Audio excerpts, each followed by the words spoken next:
Assalamualaikum warahmatullahi wabarakatuh. Pohabat Syedara, jumpa lagi dalam Berita Aceh bersama saya Cika Mutiara. Sejumlah berita menarik telah kami siapkan untuk Anda. Berikut 3 berita utama kami.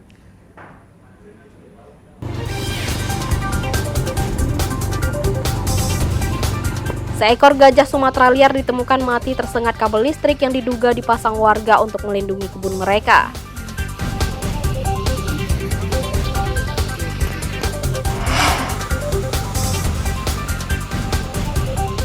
Abrasi pantai Kecamatan Singkil terus meluas hingga mengancam permukiman dan tempat wisata.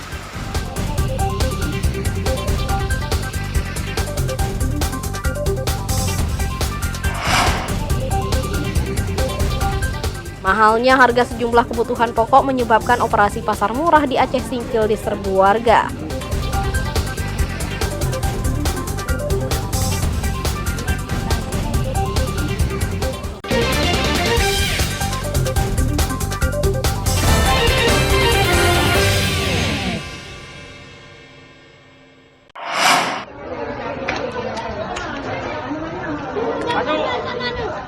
Sedikitnya 4 rumah di kawasan padat penduduk Desa Simpang 4, Kecamatan Banda Sakti, Kota Lok Sumawe terbakar pada Sabtu malam. Kebakaran terjadi diduga akibat korsleting arus listrik. Kebakaran berawal dari salah satu rumah yang ditinggal pergi penghuninya. Api berkobar dan merembet ke sekitar rumah dan 3 rumah lainnya. Bangunan rumah yang terbuat dari kayu menyebabkan api begitu cepat menyambar. Akibatnya 1 rumah ludes terbakar, 1 rusak ringan sedang, 2 rumah lainnya hanya berdampak amukan si jago merah. Sejumlah petugas pemadam kebakaran diterjunkan untuk memadamkan api. Petugas bersama warga berjibaku memadamkan kebakaran. Namun kebakaran baru padam 1 jam kemudian setelah 7 mobil pemadam diturunkan untuk membantu. Pada sudah terjadi kebakaran di Simpang 4. Jadi jumlah yang terbakar, rumah yang hangus 2 orang, 2 buah rumah, 2 rumah terimbas. Sekitar setengah 9 ya. Nanti berhasil dipadamkan Sekitar 1 jam kemudian. ada berapa unit mobil damkar yang Mobil dikerahkan? 6, 7, sekitar 7 lah. Belum tuh, kayaknya dari listrik kayaknya. Nyakos listrik. Tidak ada korban jiwa dalam peristiwa itu, meski kerugian materi ditaksir mencapai 100 juta rupiah. Sedangkan penyebab pasti kebakaran masih dalam penyelidikan polisi. Ramadan melaporkan dari Lok Sumawe.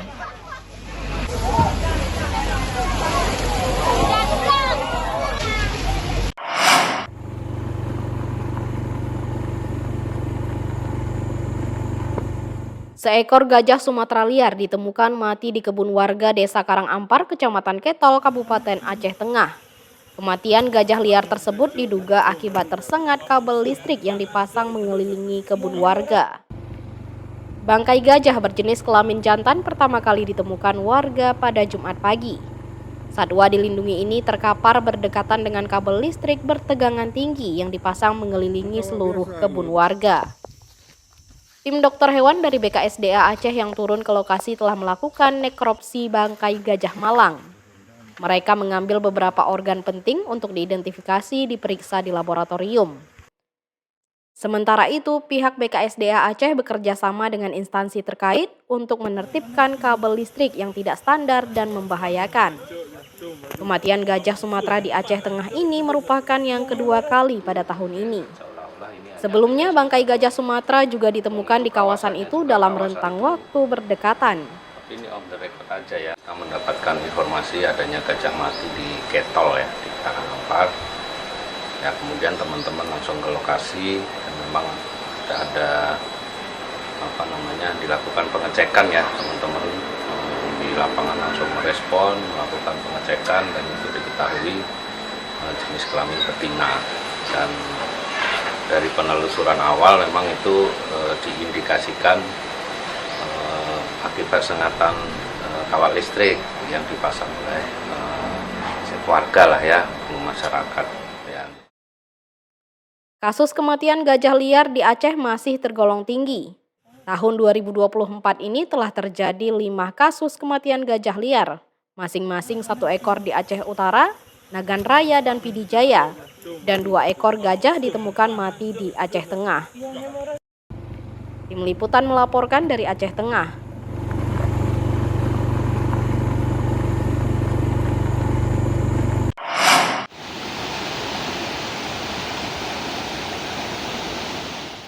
Kerusakan daerah aliran sungai Das kawasan Desa Luk Ketapang, Kecamatan Tangse, Kabupaten Pidi semakin parah. Selain tergerus air deras, aktivitas galian C atau penambangan bahan material diduga memperparah kerusakan sungai. Aktivitas galian C yang meningkat pesat menyebabkan kerusakan serius terhadap Das Krung Tangse. Penambangan pasir dan batu sirtu untuk pembangunan bendung Rukoh menimbulkan dampak negatif yang signifikan pada lingkungan. Kondisi air sungai yang sebelumnya jernih kini berubah menjadi keruh akibat sedimentasi aktivitas galian C. Penambangan sirtu yang terus meningkat juga menyebabkan jembatan Rangka Baja dan bangunan masjid terancam ambles ke sungai. Kondisi ini diperburuk akibat kurangnya pengawasan dan penegakan hukum terhadap aktivitas pertambangan di kawasan itu. Meskipun telah mendapat izin dari Dinas ESDM Provinsi Aceh, pengambilan material untuk proyek strategis nasional PSN telah merusak lingkungan. Memang pihak desa dan masjid telah menerima kompensasi dari perusahaan penambangan, namun kerusakan das tak setimpal dengan kompensasi. Dengan kondisi sungai yang sudah hancur dikeruk untuk kepentingan pengambilan pasir demi pembangunan waduk, ini menjadi ancaman besar ke depan. Selain akan terancam bencana terjadi, juga terjadi kerusakan das yang parah.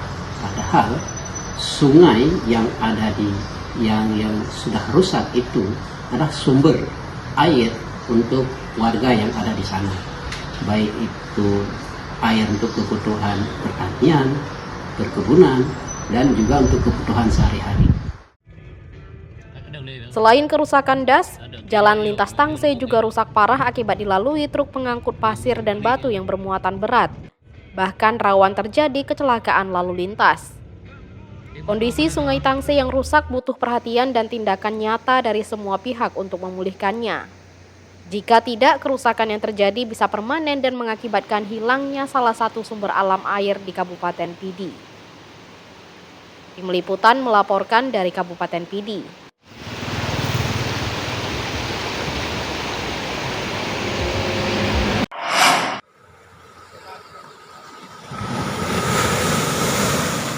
Abrasi pantai Kecamatan Singkil, Aceh Singkil terus meluas hingga mengancam lokasi wisata dan permukiman. Abrasi yang telah terjadi selama bertahun-tahun mengikis pantai dan merusak sejumlah bangunan hingga saat ini masih terus terjadi dan belum ada penanganannya. Warga secara swadaya mencoba mengatasi abrasi dengan berbagai upaya. Namun abrasi yang terjadi sejak tahun 2016 terus melebar hingga 120 meter dari bibir pantai. Sejumlah bangunan milik warga yang rusak parah, diantaranya 1 bangunan bertingkat dan beberapa pondok wisata. Akibatnya mereka menderita kerugian hingga ratusan juta rupiah. Warga mengatasi menghambat abrasi dengan kemampuan seadanya seperti membuat tanggul dari goni pasir, gelondong kayu yang dapat memecah ombak. Namun upaya itu tidak bisa mengatasi kerusakan secara permanen. Ini sejak 2021 saya turunkan dananya. 200-an juta kerugian juga. Saya pribadi lah. Untuk upaya terakhirnya kemarin Yang terakhir ini pasang ban ini. Enggak pernah saya pasang ban ini baru. Pasang ban ini dengan kayu-kayu itu baru agak bertahan. Akibat abrasi, jarak bibir pantai dengan jalan utama Kecamatan Singkil tinggal 80 meter saja. Jalan dan fasilitas umum lainnya juga terancam. Warga berharap pihak terkait segera menanggulangi abrasi agar kerusakan tidak terus bertambah dan mengancam permukiman. Nazarudin melaporkan dari Aceh Singkil.